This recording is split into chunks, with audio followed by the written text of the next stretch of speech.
پارے کے تفسیری خلاصہ کے حوالے سے چند باتیں۔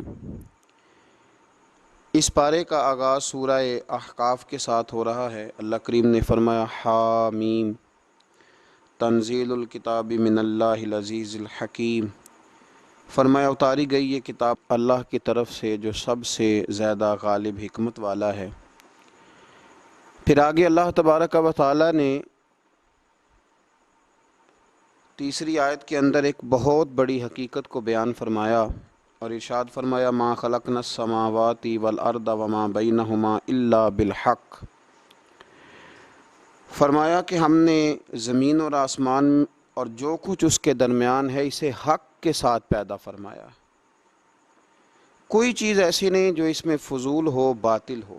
زمین آسمان اور اس کے درمیان جو کچھ بھی ہے اسے حق کے ساتھ پیدا فرمایا، اور فرمایا وَأَجَلٍ مُّسَمًّى، اور ایک مقررہ مدت تک کے لیے پیدا فرمایا۔ ایک تو یہ ایک بہت بڑی حقیقت ہے اور بہت بڑا نظریہ ہے، اس کو سمجھ لیں کہ اللہ تعالیٰ نے جو چیز پیدا فرمائی وہ حق کے ساتھ پیدا فرمائی۔ اس کی ضرورت تھی، اس کی حاجت تھی، اس کو کسی حکمت کے تحت پیدا کیا گیا۔ لوگوں کو اس کی ضرورت تھی اس لیے اسے پیدا کیا گیا، انسانوں کو ضرورت تھی، اور ایک مقررہ مدت تک کے لیے پیدا کیا گیا۔ اور جب کسی چیز کا وقت پورا ہو جائے گا پھر اس چیز کو اٹھا لیا جائے گا۔ پھر اسی سورہ مبارکہ میں اللہ تبارک و تعالی نے کچھ اور مضامین بیان فرمائے۔ کفار کے باطل معبودوں کا جواب دینے سے بے بسی اور ان کی کافروں کی جو پکار ہے اس سے ان کے بے خبر ہونے کا بیان فرمایا۔ پھر آگے چل کے اسی سورہ مبارکہ کے اندر اللہ تبارک و تعالی نے ارشاد فرمایا کہ ان الذین قالوا ربنا اللہ ثم استقاموا فلا خوف علیہم ولا هم یحزنون، فرمایا بے شک وہ لوگ جنہوں نے کہا کہ اللہ ہمارا رب ہے اور پھر وہ اس بات پر ڈٹ گئے، انہوں نے پھر استقامت اختیار کی، نظریاتی بن کے انہوں نے زندگی گزاری۔ ایسا نہ ہوا کہ ہوا کا ایک جھونکا آیا تو انہیں ادھر لے گیا اور دوسرا آیا تو انہیں ادھر لے گیا۔ انہوں نے نظریاتی بن کر وقت گزارا، اور جب کہا کہ اللہ ہمارا رب ہے اور پھر جب اس پر ڈٹ گئے تو فرمایا فلا خوف علیہم ولا هم یحزنون، پس ان پر کوئی خوف نہیں ہوگا اور نہ وہ غمگین ہوں گے۔ پھر چھوٹی چھوٹی باتیں انہیں ڈرائیں گی نہیں، پھر چھوٹی چھوٹی آندھیاں انہیں بہائیں گی نہیں، پھر وہ مضبوط زندگی گزاریں گے، وہ خوف سے، غم سے، پریشانیوں سے نکل جائیں گے، اس لیے کہ انہوں نے کہا اللہ ہمارا رب ہے تو پھر اس پر انہوں نے استقامت اختیار کی، پھر اس پر وہ ڈٹ گئے، ان کے دل اس بات پر جم گئے، اور پھر فرمایا انہیں انعام یہ ملے گا کہ اولئک اصحاب الجنۃ خالدین فیہا جزاء بما کانوا یعملون، فرمایا پھر ان کی جزا یہ ہے کہ یہی لوگ جنتی ہیں جو اللہ کا نام لے کے ڈٹ جاتے ہیں اور اس میں وہ ہمیشہ رہیں گے، اور یہ جزا ہے ان نیکیوں کی، ان کاموں کی جو انہوں نے کیے۔ پھر آیت نمبر 15 سے ماں باپ کے ساتھ حسن سلوک کا تاکیدی حکم ہے، اور ماں نے حمل اور وضع حمل کے دوران جو بے پناہ مشقتیں اٹھائیں اس کا تذکرہ ہے۔ گویا اللہ تبارک و تعالی نے ان آیات کے اندر ماں باپ کے احسانات کا، بالخصوص ماں کے احسانات کا ذکر کر کے ان کے ساتھ حسن سلوک کرنے کی تاکید ارشاد فرمائی ہے۔ آیت نمبر 17 میں والدین کے نافرمان گمراہی پہ جمے ہوئے اور آخرت کا انکار کرنے والے شخص کے برے انجام کا بھی ذکر ہے۔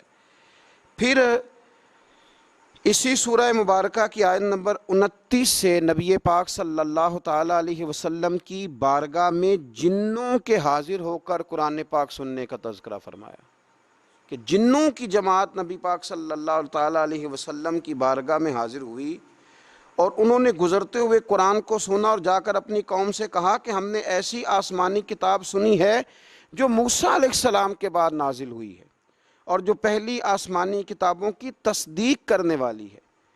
ان جنات نے اپنی قوم کو کہا کہ اللہ کی طرف بلانے والے کی دعوت کو قبول کر لو، جنات تبلیغ کر رہے ہیں دین کی، اور دعوت کو قبول کر لو، اس پر ایمان لے آؤ، اور اس کے نتیجے میں اللہ تعالیٰ تمہارے گناہوں کو بخش دے گا اور تمہیں دردناک عذاب سے نجات عطا فرمائے گا، اور جو شخص اللہ کی طرف بلانے والے کی دعوت قبول نہیں کرے گا تو زمین میں اللہ کی گرفت سے اس کے لیے کوئی جائے پناہ نہیں ہو۔ ایک صحابی تھے حضرت سواد بن قارب رضی اللہ تعالیٰ عنہ، وہ کہتے ہیں کہ میری خواب میں یا ظاہراً مجھے ایک جن آ کے کہا کرتا تھا کہ جا کے نبی پاک صلی اللہ علیہ وسلم کا کلمہ پڑھ لے۔ ایک دفعہ بھی کہا، دو دفعہ بھی کہا، تین دفعہ بھی کہا، پھر میں سمجھ گیا کہ یہ صرف خواب ہی نہیں ہے، اس میں کوئی اشارہ ہے، کوئی حقیقت ہے۔ جن کہتا تھا۔ تو آپ فرماتے ہیں میں جب کلمہ پڑھنے کے ارادے سے نبی پاک صلی اللہ علیہ وسلم کی بارگاہ میں حاضر ہوا تو رسول پاک صلی اللہ تعالیٰ علیہ وسلم نے فرمایا تجھے بھی مبارک ہو اور تجھے بھیجنے والے کو بھی مبارک ہو، تجھے بھی اللہ جزا دے اور تجھے بھیجنے والے کو بھی اللہ تعالیٰ جزا عطا فرمائے۔ اس سورہ مبارکہ کے بعد پھر سورہ محمد صلی اللہ تعالیٰ علیہ وسلم، سورہ محمد شروع ہوتی ہے۔ اس سورہ مبارکہ میں ترغیب جہاد، مجاہدین کو بشارتوں، منافقین کی صفات اور سازشوں اور مسلمانوں کو منافقین سے خبردار کرنے کا بیان ہے۔ غزوہ بدر سے پہلے اسلام کے تفصیلی جنگی قانون نازل نہیں ہوئے تھے۔ اس سورہ مبارکہ کی آیت نمبر 4 میں فرمایا کہ جب جنگ ختم ہو جائے اور مسلمانوں کو غلبہ حاصل ہو جائے تو جنگی قیدیوں کے ساتھ 3 طرح کا سلوک کیا جا سکتا ہے۔ مسلمانوں کے پاس جو جنگی قیدی ہوں گے ان کے ساتھ 3 قسم کا سلوک کیا جا سکتا ہے۔ سورہ محمد کی آیت نمبر 4 میں اس کو بیان فرما دیا۔ ایک تو یہ کہ انہیں قید کیا جائے گا تاکہ وہ مسلمانوں کو دوبارہ شر نہ پہنچا سکیں، یہ پہلا حال ہے۔ اور دوسرا حال یہاں یہ بیان کیا گیا کہ ان کی اصلاح اور قبول اصلاح کی امید ہو کہ اگر یہ ٹھیک ہو جائیں گے، اسلام کی طرف آ جائیں گے، شر چھوڑ دیں گے تو ان پر احسان کر کے انہیں آزاد کیا جائے۔ اور تیسرا حال یہ کہ یہاں پھر ان سے فدیہ لیا جائے اور انہیں آزاد کر دیا جائے۔ پھر اسی سورہ مبارکہ کے اندر اللہ تبارک و تعالیٰ نے ایک اسلوب بیان کیا، ایک بہت بڑے راز سے پردہ اٹھایا اور ایک بڑی اہم بات ان لوگوں کے لیے بیان کی جو دین کا کام کرنے والے ہیں، جو پیغام دین پھیلانے والے ہیں، جو دین کی کوئی سی بھی ڈیوٹی کرنے والے ہیں۔ اگر وہ مخلص ہو کر للہیت کے ساتھ دین کا کام کرتے ہیں تو اللہ تبارک و تعالیٰ نے ایک اسلوب بیان فرما دیا۔ ارشاد فرمایا یا ایھا الذین آمنوا ان تنصروا اللہ ینصرکم ویثبت اقدامکم، فرمایا ایمان والو اگر اللہ کے دین کی تم مدد کرو گے تو پھر اللہ تمہاری مدد کرے گا اور اللہ تمہارے پیروں کو جما دے گا، تمہیں اللہ ثبات عطا فرمائے گا، تمہیں اللہ استقامت عطا کرے گا۔ اگر تم خلوص کے ساتھ، للہیت کے ساتھ دین کا کام کرو تو اللہ تمہاری مدد کرے گا، تمہارے قدموں کو جمائے گا۔ لیکن اگر اس کے اندر تمہارے ذاتی مفادات ہیں، اگر اس کے اندر تم نے نام دین کا لیا ہے اور تم اس سے کما دنیا رہے ہو، رسول کائنات صلی اللہ تعالیٰ علیہ وسلم نے فرمایا جس شخص نے دین کا علم اس لیے حاصل کیا کہ وہ علماء سے بحث کرے گا یا جاہلوں پہ روب جمائے گا، اسے تو اللہ جنت کی خوشبو بھی عطا نہیں کرے گا۔ تو اگر تم اللہ کے دین کی مدد کرو، غلبہ دین کے لیے اپنا کردار ادا کرو، نفاذ دین کے لیے جد و جہد کرو گے تو اللہ تمہاری مدد کرے گا، اللہ تمہارے حال پہ رحم فرمائے گا، اللہ تمہارے لیے آسانیاں کر دے گا۔ تو یہ ایک ایسا بڑا اصول ہے جو ہر دین کا کام کرنے والے کو یاد رکھنا چاہیے کہ وہ یہ نہ کہے کہ پھر مجھے وسائل نہیں ملیں گے، پھر وہ یہ نہ کہے کہ میں آگے کیسے بڑھوں گا، پھر یہ کبھی نہ سوچے کہ میرے لیے اسباب کون پیدا کرے گا۔ وہ پہلے اپنے دل سے پوچھے کہ وہ دین کے کام میں مخلص ہے۔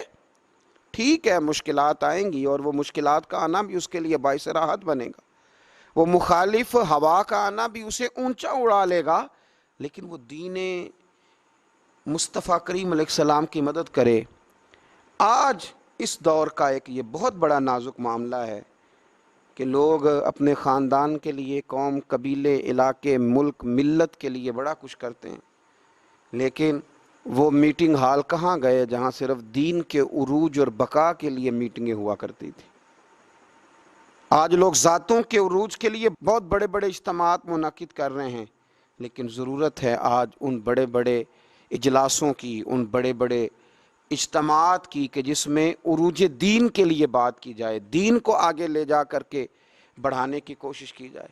اول تو لوگ دین کا کام کر نہیں رہے اللہ ماشاءاللہ، اور جو کر رہے ہیں ان کو بھی اس قدر زیادہ تنقید کا نشانہ بنایا جاتا ہے اور اس قدر زیادہ آزمائشوں سے گزارا جاتا ہے کہ مشکلات دن بدن بڑھتی چلی جاتی ہیں، کوشش کریں دین کے لیے اپنا کردار ادا کریں، اور اگر آپ اور کچھ نہیں کر سکتے تو کم از کم جو لوگ دین کا کام کر رہے ہیں ان کے لیے خیر کا جملہ بولیں، ان کی اخلاقی آپ مدد کریں، آگے بڑھیں۔ اللہ ہمیں سمجھنے کی توفیق عطا فرمائے۔ اسی سورہ محمد کی آیت نمبر 29 میں فرمایا کہ جن لوگوں کے دلوں میں نفاق کی بیماری ہے، انہوں نے گمان کر رکھا ہے کہ اللہ تعالیٰ ان کے دلوں کے فتنے کو ظاہر نہیں کرے گا۔ کیا وہ یہ سوچتے ہیں کہ ہمارے دلوں میں اگر نفاق کی بیماری ہے تو ہماری اس بیماری کو ظاہر نہیں کیا جائے گا؟ حضرت انس بن مالک رضی اللہ تعالیٰ عنہ فرمایا کرتے تھے کہ سورہ محمد کی اس آیت کے نازل ہونے کے بعد پھر کوئی بھی منافق چھپا نہیں رہا، پھر جتنے منافقین تھے سارے ظاہر ہو گئے، ظاہر کر دیے گئے۔ اللہ تبارک و تعالیٰ نے پھر ان کے پردے کھول دیے۔ اس سے آگے پھر سورہ فتح شروع ہوتی ہے۔ اس صورت میں فتح مکہ کی بشارت بھی ہے، بیت رضوان بھی ہے، نبی پاک علیہ السلام کی تعظیم و توقیر کرنے اور منافقوں کے دلوں کے احوال کا بیان بھی ہے۔ اسی سورہ مبارکہ کے اندر اللہ تبارک و تعالیٰ نے ارشاد فرمایا کہ انا ارسلناک شاہدا و مبشرا و نذیرا، اے محبوب بے شک ہم نے آپ کو گواہ بنا کے بھیجا ہے، خوشخبری دینے والا اور ڈر سنانے والا بنا کے بھیجا ہے۔ یہ شانیں آپ کو دی ہیں لتؤمنوا باللہ ورسولہ، تاکہ لوگ اللہ پہ بھی مان لائیں اور اللہ کے رسول پہ بھی مان لائیں، وتوزروہ وتوقروہ، اور اے محبوب علیہ السلام پھر وہ آپ کی تعظیم اور توقیر کریں، وتسبحوہ بکرۃ واصیلا، پھر صبح و شام وہ اللہ کی پاکی کا بیان کریں۔ ہم نے آپ کو شانیں دی ہیں تاکہ لوگ ایمان لائیں اللہ رسول پر، وتوزروہ وتوقروہ، اور آپ کی تعظیم اور توقیر کریں، تاکہ وہ ان کی یعنی نبی پاک صلی اللہ تعالی علیہ وسلم کی تعظیم اور توقیر کریں۔ یاد رکھیں دین کا کام کیا جائے، دین پڑھا جائے، لیکن استاد کی تعظیم نہ کی جائے۔ وہ کام ضرور ہوتا ہے لیکن اس میں لذت نہیں ہوتی، کام ضرور ہوتا ہے پر کیفیات سے خالی ہوتا ہے۔ صحابہ کرام علیہم رضوان دین کا کام بھی کرتے تھے، بڑی بڑی مشکلات میں بھی رہتے تھے، لیکن نبی پاک صلی اللہ تعالی علیہ وسلم کی تعظیم بھی انہیں ہمیشہ یاد رہتی تھی۔ ہر موقع پر جنگ ہو، صلح ہو، امن ہو، گھر ہو، سفر ہو، حضر ہو، ہر موقع پر انہوں نے رسول کائنات صلی اللہ تعالی علیہ وسلم کی تعظیم کا خیال رکھا۔ ادب مصطفیٰ صلی اللہ علیہ وسلم ایک منٹ کے لیے نہیں بھلایا۔ جب ایمرجنسی کے حالات ہوتے ہیں نا تو اس وقت کئی دفعہ مشکل ہوتی ہے، انسان کے لیے تعظیم کرنا مشکل ہو جاتا ہے ایمرجنسی کے حالات میں۔ یہاں اگر میرے کپڑے کو آگ لگ جائے تو آپ حضرت صاحب، علامہ صاحب، پیر صاحب، قبلہ نہیں کہیں گے، آپ کہیں گے محترم آگ لگ گئی ہے۔ اس موقع پر آداب کرنا ایمرجنسی میں یہ انسان کو یاد ہی نہیں رہتا۔ لیکن غارِ ثور میں جناب ابو بکر صدیق رضی اللہ تعالیٰ عنہ کے پیر کو جب سانپ نے ڈسا تو اگر آپ سیرت کی کتابیں اٹھا کے دیکھیں تو نبی پاک علیہ السلام نے پوچھا کیا ہوا؟ چاہیے تو یہ تھا کہ سانپ سانپ سانپ سانپ پکارتے، لیکن اس موقع پر بھی وہ تعظیم نہیں بھولے، حضور کی توقیر نہیں بھولے، عرض کرنے لگے فدا کا ابی و امی یا رسول اللہ، یا رسول اللہ میری ماں آپ پہ قربان ہو، میرا باپ آپ پہ قربان ہو، یا رسول اللہ میرے پیر کو سانپ نے ڈس لیا۔ اور یہ بات کافروں کے دلوں میں رعب پیدا کرتی تھی، یہ چیز رعب پیدا کرتی تھی کفر کے دلوں میں کہ مسلمان اپنے نبی پاک علیہ السلام کی تعظیم کرتے۔ آج تو باقاعدہ اس پر کام ہو رہا ہے، محنت کی جا رہی ہے، جد و جہد کی جا رہی ہے کہ آپ دین کا کام کریں جی، آپ نرا ادب کرتے جا رہے ہیں، آپ نرا حضور کے نام کو چومتے جا رہے ہیں، آپ کام کریں بھائی۔ وہ کون سا دین کا کام ہے جو دین کا کام تو ہو اور اس میں حضور کی تعظیم نہ ہو؟ تعظیم مصطفیٰ ہوگی تو دین کا کام ہوگا، اس لیے کہ جب تک نبی پاک سے پیار نہیں ہوگا حضور کے مشن سے پیار کیسے ہوگا؟ جب تعظیم رسالت ہی نہیں ہوگی تو پھر بات آگے کرنے کا انسان کے پاس شوق، ذوق اور جذبہ کیسے آئے گا؟ وہ عروہ بن مسعود ثقفی، بڑی معروف روایت ہے، بخاری میں موجود ہے، اور اسی موقع پر آگے وہ آیات حدیبیہ کے حوالے سے آ رہی ہیں، وہ یہاں آیا تھا اور اس نے جب نبی پاک صلی اللہ تعالیٰ علیہ وسلم کے صحابہ کو حضور کی تعظیم و توقیر کرتے دیکھا، وضو کا بچا ہوا پانی چہروں پہ ملتے ہوئے دیکھا، کلی کا پانی اپنے چہروں پہ ملتے ہوئے دیکھا، تو اس نے پلٹ کے جا کے کفار سے کہا تھا، یار میں نے بڑے بڑے دربار دیکھے ہیں اور بڑے بڑے ادب دیکھے ہیں، میں نے وہ لوگ بھی دیکھے ہیں جو سجدے کراتے ہیں اپنے آپ کو معاذ اللہ، پر جو رنگ آج دیکھ کے آیا ہوں یہ کبھی نہیں دیکھا۔ یہاں توحید بھی عروج پہ ہے، لا الہ الا اللہ کی صدا بھی عروج پہ ہے، لیکن مصطفیٰ کا ادب بھی عروج پہ ہے۔ کیا کوئی سوچ سکتا ہے کہ کوئی صحابی ایسا ہوگا جس کے دل میں ذرا بھی شرک کا شائبہ ہوگا؟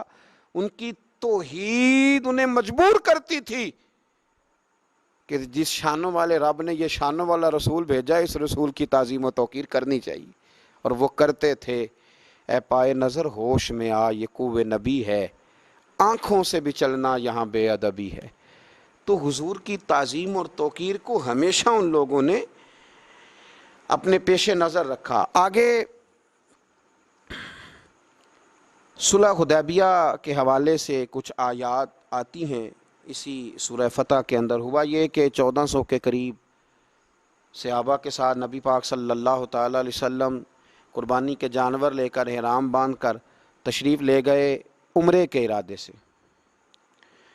اور جب مقام حدیبیہ پر پہنچے تو کفار مکہ نے یہ پروگرام بنا لیا کہ کسی بھی صورت ہم اس قافلے کو مکے میں داخل نہیں ہونے دیں گے۔ رسول کریم صلی اللہ تعالیٰ علیہ وسلم نے اپنے 1400 صحابہ میں سے بطور سفیر کے جن کو نامزد کیا وہ حضرت عثمان غنی رضی اللہ تعالیٰ عنہ۔ فرمایا عثمان غنی معاملہ فہم ہیں، باشعور ہیں، چیزوں کو سمجھتے ہیں۔ دیکھیے حضور کی نظر انتخاب حضرت عثمان غنی پہ پڑی، حضور صلی اللہ علیہ وسلم نے انہیں بھیجا، فرمایا جا کے قریش کو، کفار کو، مکے کے لوگوں کو، سرداروں کو یہ بتلاؤ کہ ہمارا مقصود لڑائی کرنا نہیں ہے، ہمارا مقصود مکے پہ چڑھائی کرنا نہیں ہے، ہمارا مقصود فقط اور فقط عمرہ کرنا، عمرہ کریں گے اور واپس چلے جائیں گے۔ حضرت عثمان غنی رضی اللہ تعالیٰ عنہ کو جب نبی پاک صلی اللہ علیہ وسلم نے وہاں بھیجا تو ایک خبر پھیل گئی کہ قریش مکہ نے تو جناب عثمان غنی رضی اللہ تعالیٰ عنہ کو شہید کر دیا ہے۔ اب صحابہ کے جذبات کے اندر جوش پیدا ہو گیا، جوش پیدا ہوا، ہر طرف سے ایک ہی صدا آتی تھی کہ ہم عثمان غنی کا بدلہ لیے بغیر یہاں سے نہیں جائیں گے۔ میرے محبوب پاک علیہ السلام کو اللہ نے غیب کی کنجیاں عطا فرمائی ہیں۔ رسول پاک علیہ السلام جانتے تھے نور نبوت سے کہ حضرت سیدنا عثمان غنی تو موجود ہے، پر جو ایک زبردست جرنیل ہوتا ہے نا، وہ قوم کے جذبات کا صحیح استعمال کرتا ہے۔ اسے پتہ ہوتا ہے کہ اس وقت جذبات کیا ہیں، تو اسے ان جذبات کا صحیح استعمال کرنا، ان کو مثبت راہ پہ چلانا اسے آتا ہوتا ہے۔ تو میرے رسول کریم صلی اللہ تعالیٰ علیہ وسلم نے ایک درخت کے نیچے صحابہ سے بیعت لی، اس کو بیعت رضوان کہتے ہیں، کہ ہم ہر حال میں حضرت عثمان غنی رضی اللہ تعالیٰ عنہ کا بدلہ لیں گے، دین پہ قائم رہیں گے۔ اس بیعت کا ذکر قرآن مجید نے کہا، اور انداز دیکھیے کیا نرالا ہے، کیا انوکھا ہے، اور کیا وارفتگی ہے، اور کیا رشتہ ہے اللہ رسول کا آپس میں۔ اسی سورہ فتح کی آیت نمبر 10 میں فرمایا ان الذین یبایعونک انما یبایعون اللہ، اے محبوب پاک علیہ السلام بے شک جو لوگ آپ کی بیعت کرتے ہیں وہ در حقیقت اللہ ہی کی بیعت کرتے ہیں، یہ در حقیقت اللہ ہی کی بیعت کرتے ہیں۔ کیوں؟ ید اللہ فوق ایدیہم، اللہ کا ہاتھ ان کے ہاتھوں پر ہے۔ ہاتھ تو رسول پاک کا تھا، لیکن فرمایا جب محبوب میرے ہیں، جب محبوب میرے ہیں تو پھر وہ ہاتھ یوں سمجھ لو کہ رب کریم کا ہی تھا، یوں سمجھ لو کہ رب کریم کا ہی تھا۔ خدا کی رضا چاہتے ہیں دو عالم، خدا چاہتا ہے رضائے محمد صلی اللہ علیہ وسلم۔ تو ان آیات مبارکہ میں اس واقعے کا تذکرہ ہے، اور جو چیز یہاں بڑی قابل توجہ ہے اس ساری بات کے اندر وہ سمجھنے والی ہے کہ اللہ تبارک و تعالیٰ نے یہاں آیت نمبر 18 میں فرمایا کہ لَقَدْ رَضِيَ اللَّهُ عَنِ الْمُؤْمِنِينَ اِذْ يُبَايِعُونَكَ تَحْتَ الشَّجَرَةِ، فرمایا بے شک اللہ ان مومنوں سے راضی ہو گیا جو درخت کے نیچے آپ کی بیعت کر رہے تھے۔ اللہ ان مومنوں سے راضی ہو گیا، اللہ ان سے فعلم ما فی قلوبہم، اور اللہ نے جان لیا ہے جو ان کے دلوں میں ہے۔ تو اللہ تو کہہ رہا ہے کہ میں اپنے محبوب کے صحابہ سے راضی ہو گیا ہوں۔ وہ جو ان کے جذبے تھے اور جس رنگ میں محبوب وہ بیعت کر رہے تھے اور جس طرح وہ آپ سے عہد و پیمان باندھ رہے تھے، چونکہ رب ان کے دلوں کی کیفیت سے آگاہ ہے تو یہاں کمال ہو گیا، فرمایا رب راضی ہو گیا۔ ان کے دلوں کے جذبات نے ہی اللہ تبارک و تعالیٰ کو راضی کر دیا ہے۔ تو اس سورہ فتح کے اندر اللہ تبارک و تعالیٰ نے اس خوبصورت عنوان کا تذکرہ فرمایا۔ پھر اس سے آگے جب ہم ذرا بڑھتے ہیں تو سورہ حجرات شروع ہوتی ہے۔ میں اکثر دوستوں کو مشورہ دیتا ہوں کہ سورہ حجرات کو ہمیشہ توجہ کے ساتھ پڑھنا چاہیے۔ پورا قرآن پاک ہی ہماری توجہ اس پر ضرور ہونی چاہیے، ضرور ہونی چاہیے، لیکن بعض صورتیں ایسی ہیں کہ اگر کوئی آدمی سمجھے کہ میرے پاس کم وقت ہے تو مجھے کیا کرنا چاہیے، تو میں کہتا ہوں کہ سورہ حجرات ضرور ضرور ہماری نظر میں ہونی چاہیے۔ یہ ہمیں آداب سکھائے گی، یہ ہمیں اخلاق سکھائے گی، یہ ہمیں اخلاق اسلامی سکھائے گی، آداب رسالت سکھائے گی۔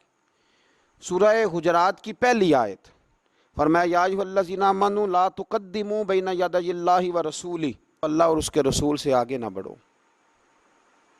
بعض صحابہ کرام نے عید الاضحیٰ کے دن نبی پاک صلی اللہ علیہ وسلم سے پہلے قربانی کر لی تھی، تو فرمایا میرے نبی سے آگے نہ بڑھو، واتقوا اللہ، اللہ سے ڈرو، ان اللہ سمیع علیم، بے شک اللہ سننے والا بھی ہے اور جاننے والا بھی۔ ہمیشہ چھوٹے جو ہوتے ہیں نا وہ بڑوں کے آداب بتاتے ہیں۔ استاد جی کے پاس اس طرح جانا، حضرت صاحب کے پاس اس طرح جانا، کسی بھی دربار کے جو آداب ہوتے ہیں وہ اس کے خدام بتاتے ہیں، کسی بھی آستانے اور خانقاہ کے جو آداب ہوتے ہیں وہ خدام بتاتے ہیں۔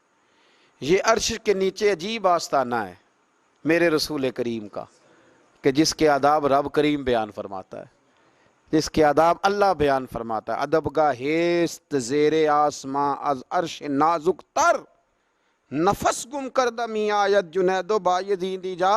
اقبال کہنے لگے یہ ایک ایسا آستانہ ہے جو عرش سے بھی زیادہ نازک ہے۔ یہاں تو باجزید بستامی جیسے اور جنید بغدادی جیسے بھی آتے ہیں تو سانس روک کے آتے ہیں، سانس روک کے۔ اعلیٰ حضرت نے کہا نا حرم کی زمین اور قدم رکھ کے چلنا، ارے سر کا موقع ہے او جانے والے، ارے سر کا موقع ہے۔ آگے بڑھیے، آیت نمبر 2 دیکھیے۔ ایک صحابی تھے حضرت ثابت بن قیس بن شماس انصاری رضی اللہ تعالیٰ عنہ، سکل سماعت کا عارضہ تھا، ذرا اونچا سنتے تھے۔ تو جو آدمی اونچا سنتا ہے وہ بولتا بھی اونچا ہی ہے، وہ سمجھتا ہے شاید سارے ہی اونچا سنتے ہیں۔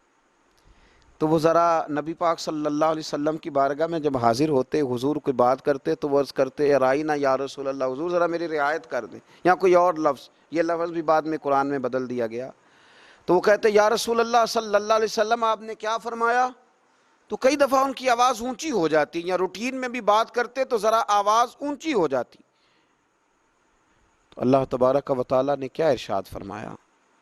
فرمایا یا ایھا الذین آمنوا لا ترفعوا اصواتکم فوق صوت النبی، اے ایمان والو نہ بلند کیا کرو اپنی آوازوں کو میرے نبی کریم کی آواز سے، میرے نبی پاک کی آواز سے اپنی آوازوں کو بلند نہ کرو۔ حضور کی آواز کا جو لیول ہے، جس لہجے میں حضور بات کر رہے ہیں، تم نے اس لہجے سے دھیمے لہجے میں بات کرنی ہے۔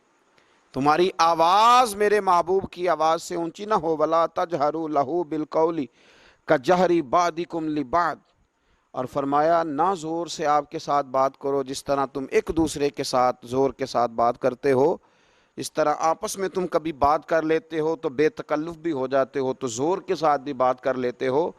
اس طرح چلا کر میرے محبوب کے سامنے بات نہ کرنا۔ ان تحبط اعمالکم، تمہارے سارے اعمال ضائع کر دیے جائیں گے۔ وانتم لا تشعرون، اور تمہیں خبر بھی نہ ہوگی، تمہارے سارے اعمال ضائع کر دیے جائیں گے۔ یہ بہت سارے لوگ جو بے ادبی کر کے مانتے نہیں نا، کر بھی لیتے ہیں اور کہتے ہیں نہیں میں نے نہیں کی، اس کی وجہ یہ ہے کہ وانتم لا تشعرون، پھر انہیں شعور ہی نہیں رہتا، پھر وہ بے شعور ہو جاتے ہیں، پھر وہ مانتے ہی نہیں۔ اور اس سے اگلی آیت میں اللہ کریم نے فرمایا کہ اے محبوب جو لوگ جو ہیں نا، ان الذین یغضون اصواتہم عند رسول اللہ، فرمایا بے شک وہ لوگ جو اپنی آوازیں اللہ کے رسول صلی اللہ علیہ وسلم کے سامنے پست رکھتے ہیں۔ ذرا قرآن مجید کی ترتیب دیکھیے، فرمایا اولئک الذین امتحن اللہ قلوبہم للتقوی، فرمایا یہی لوگ ہیں جن کے دلوں کو اللہ نے تقوی کے لیے خاص کر لیا ہے۔ یہ باتوں کے متقی نہیں، نمازوں کے متقی نہیں، یہ جو حضور کا ادب کرتے ہیں، فرمایا یہ دل کے متقی ہیں، ان کے دل کو اللہ نے تقوی کے لیے خاص کر لیا ہے۔ لہم مغفرۃ و اجر عظیم، فرمایا ان کے لیے بخشش بھی ہے اور بہت بڑا اجر بھی ہے، ان کے لیے بخشش بھی ہے اور بہت بڑا اجر بھی ہے۔ اور پھر فرمایا محبوب جو آپ کو باہر سے آوازیں دیتے ہیں، حجروں کے باہر سے، ان میں اکثر لوگ ناسمجھ ہیں جو حجرے سے، دروازے سے باہر کھڑے ہو کے آپ کو بلا لیتے ہیں، ان کو چاہیے تھا کہ باہر انتظار کرتے، یہی ان کے لیے بہتر تھا۔ یہ آداب بیان کیے جا رہے ہیں۔ پھر آیت نمبر 6 کے اندر ارشاد فرمایا کہ یا ایھا الذین آمنوا ان جاءکم فاسق بنبأ فتبینوا، اے ایمان والو جب کوئی فاسق خبر لے کے آئے نا تو اس کی تحقیق کر لو، ہر ایک کی بات نہ سن لو، اس کی پہلے تحقیق کر لو۔ ایسا نہ ہو کہ تم بے علمی میں کسی قوم کو ضرر پہنچا دو، کسی کو تمہاری وجہ سے تکلیف ہو جائے۔ تو اسی سورہ مبارکہ میں پھر اللہ تبارک و تعالیٰ نے کچھ اور خاص اخلاقی باتوں کا ذکر بھی ارشاد فرمایا۔ اسی سورہ کی آیت نمبر 10 میں فرمایا انما المؤمنون اخوۃ فاصلحوا بین اخویکم، فرمایا بے شک اہل ایمان بھائی بھائی ہیں تو ان میں صلح کرا دیا کرو۔ واتقوا اللہ لعلکم ترحمون، اور اللہ سے ڈرتے رہو تاکہ تم پر رحم کیا جائے۔ پھر اسی کی آیت نمبر 11 میں فرمایا کہ اے ایمان والو مذاق نہ اڑائے مردوں کی کوئی جماعت کسی دوسری جماعت کا، ہو سکتا ہے کہ وہ ان سے بہتر ہو، تم ان کا مذاق اڑا رہے ہو اور اللہ کی بارگاہ میں ان کا درجہ زیادہ ہو، اور نہ عورتیں دوسری عورتوں کا مذاق اڑائیں، ہو سکتا ہے وہ ان سے بہتر ہو۔ اور پھر یہ بھی ارشاد فرمایا کہ وَلَا تَلْمِزُوا أَنفُسَكُمْ، ایک دوسرے کو عیب نہ لگاؤ، وَلَا تَنَابَزُوا بِالْأَلْقَابِ، ایک دوسرے کے نام بگاڑ کے نہ لو۔ اور فرمایا یہ کتنی بری بات ہے مسلمان ہو کر فاسق ہو جانا۔ اور ہاں جو لوگ اس روش سے باز نہ آئیں گے یہ ظالم لوگ ہیں۔ پھر اس سے اگلی آیت میں ارشاد فرمایا کہ بدگمانی نہ کرو، کسی کے بارے میں بری سوچ نہ پیدا کرو۔ یا ایھا الذین آمنوا اجتنبوا کثیرا من الظن ان بعض الظن اثم، اے ایمان والو دور رہا کرو زیادہ بدگمانیوں سے، بے شک بعض گمان بھی گناہ ہے۔ ولا تجسسوا، جاسوسی بھی نہ کرو۔ ولا یغتب بعضکم بعضا، اور ایک دوسرے کی غیبت بھی نہ کرو، پیٹھ پیچھے برائیاں نہ کرو۔ اور ارشاد فرمایا کیا تم اب پسند کرتے ہو مردہ بھائی کا گوشت کھانا؟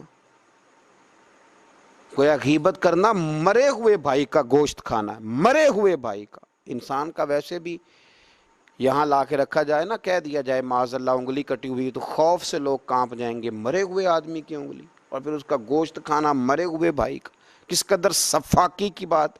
تو قرآن کہتا ہے تم غیبت کرتے ہو تو کیا پسند کرتے ہو مرے ہوئے بھائی کا گوشت کھانا؟ اگر پسند نہیں کرتے تو پھر واتقوا اللہ، اللہ سے ڈرو، ان اللہ تواب الرحیم، بے شک وہ توبہ قبول کرنے والا اور رحم کرنے والا ہے۔ اور اس سے اگلی آیت میں ارشاد فرمایا یا ایھا الناس انا خلقناکم من ذکر و انثی، اے ایمان والو ہم نے تمہیں ایک مرد اور ایک عورت سے پیدا کیا ہے، تمہاری اصل ایک ہے، تم جناب آدم اور حضرت حوا کے بیٹے ہو۔ وجعلناکم شعوبا وقبائل لتعارفوا، اور تمہیں جو مختلف قوموں اور مختلف خاندانوں میں بانٹا ہے وہ تو صرف تعارف کے لیے ہے۔ قبائل تو اس لیے بنائے کہ اونچ نیچ کے لیے نہیں کہ یہ بڑا قبیلہ ہے یا یہ چھوٹا قبیلہ ہے، یہ تو تعارف کے لیے تھا۔ ورنہ ان خلقناکم من ذکر و انثی، تمہیں ایک مرد اور ایک عورت سے پیدا کیا ہے۔ ان اکرمکم عند اللہ اتقاکم، ہاں اللہ کی نظر میں وہ زیادہ معزز ہے جو اللہ سے زیادہ ڈرتا ہے، جو زیادہ متقی اور پرہیزگار ہے۔ ان اللہ علیم خبیر، بے شک اللہ علم والا اور خبر والا ہے۔ پھر اس سے آگے سورہ کاف شروع ہوتی ہے۔ اس صورت میں مرنے کے بعد دوبارہ جی اٹھنے کو دلائل کے ساتھ ثابت کیا ہے۔ اللہ تعالیٰ کی توحید اور سرکار دو عالم علیہ السلام کی رسالت پر بھی دلائل دیے گئے ہیں۔ آیت نمبر 30 میں جہنم کی وسعت اور بھوک کے بارے میں بتایا کہ قیامت کے دن اللہ تعالیٰ جہنم سے پوچھے گا کہ کیا تیرا پیٹ بھر گیا ہے، تو وہ کہے گی کہ کچھ اور زیادہ ہے۔ پھر آگے اس پارے کی جو آخری سورہ ہے وہ سورہ زاریات ہے۔ اس سورت کے ابتداء میں ہواؤں، کشتیوں اور فرشتوں کی قسم کھا کے فرمایا کہ قیامت کا وعدہ سچا ہے اور قیامت آئے گی، یہ سچا وعدہ ہے۔ قسم کھا کے، رب کریم تو ویسے ہی کو بات کر دے تو اللہ سے زیادہ کس کی بات سچی ہے؟ اور پھر اللہ تعالیٰ قسم کھا کے اور ایک سے زیادہ قسمیں کھا کے بات کرے تو اندازہ کریں کہ پھر اس بات میں کتنی صداقت ہوگی۔ آیت نمبر 15 سے اہل تقویٰ کے انعامات اخروی کو بیان کرنے کے بعد ان کے اوصاف بھی بیان کیے کہ جو اہل تقویٰ ہیں وہ راتوں کو بہت کم سوتے ہیں، زیادہ وقت اللہ اللہ کرتے رہتے ہیں، رات کے پچھلے پہر استغفار کرتے ہیں، اور یہ بھی کہ اللہ تعالیٰ نے جن کو نعمت مال سے نوازا ہے ان کے مال میں سائل کا بھی حق ہے۔ یہ بھی اس آیت میں، اس صورت میں بیان کیا کہ جو تمہیں اللہ نے دیا ہے اس میں مانگنے والے کا بھی حق ہے، اور ان کا بھی جو نعمت مال سے محروم ہیں۔ آیت نمبر 58 میں فرمایا کہ بے شک اللہ ہی سب سے بڑا رزق دینے والا ہے اور سب سے زبردست قوت والا ہے۔ بعض اہل اللہ، بعض نیک لوگ کہتے ہیں کہ اس آیت کو کشادگی رزق کے لیے پڑھا جائے تو اللہ بڑی برکت عطا کرتا ہے۔ اس صورت کی آیت نمبر 58 کو اللہ تبارک و تعالی قرآن مجید کے فہم کی توفیق عطا فرمائے اور اللہ ہمیں سمجھنے کی توفیق عطا فرمائے۔ آخر دعوانا ان الحمد للہ رب